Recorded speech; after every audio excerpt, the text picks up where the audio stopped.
Mokadi, chargé de la logistique à la présidence, et Dipanga Divyokadi, maréchal chauffeur, figurent parmi les collaborateurs personnels qui avaient embarqué dans l'Antonov 72. Depuis la découverte de la carcasse de l'aéronef accolée dans les Sankoro, l'espoir de le revoir s'est amenuisé. Affligés par le drame de l'Antonov, le président de la République et son épouse, la première dame, sont allés réconforter les membres des familles concernées par cette douloureuse épreuve. Première famille visitée dans les quartiers délimités, celle de Patrick Mokadi, le chargé des logistiques.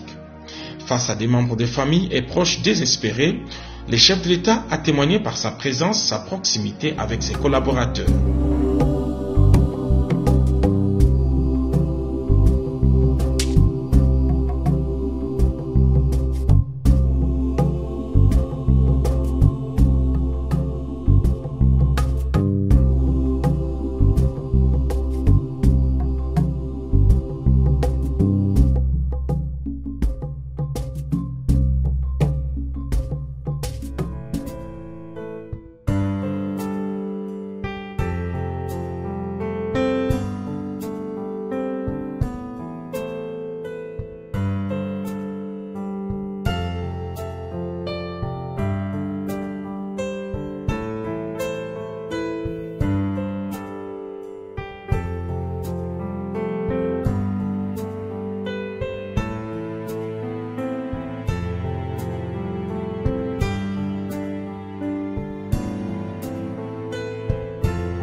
Dès la nuit, les couples présidentiels s'est trouvé une voie d'accès dans le quartier commercial de Ziguida jusqu'à la résidence de son chauffeur prénommé Maréchal.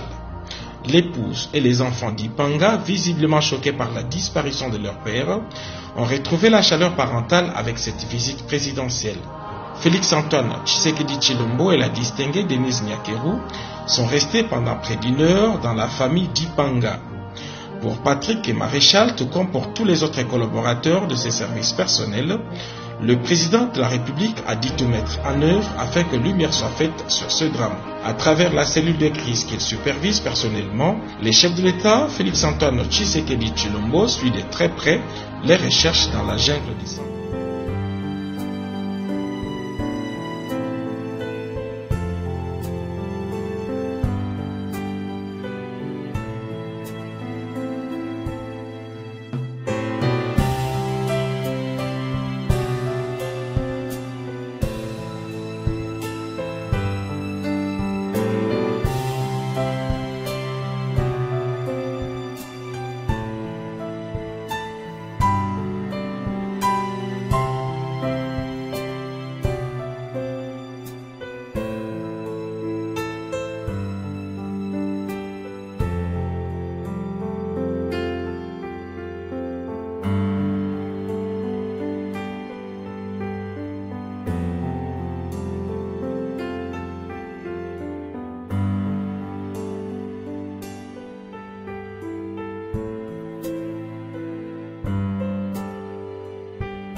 Par devoir de vérité et de responsabilité, la cellule de crise promet de donner toutes les informations au fur et à mesure qu'elles arrivent des colis.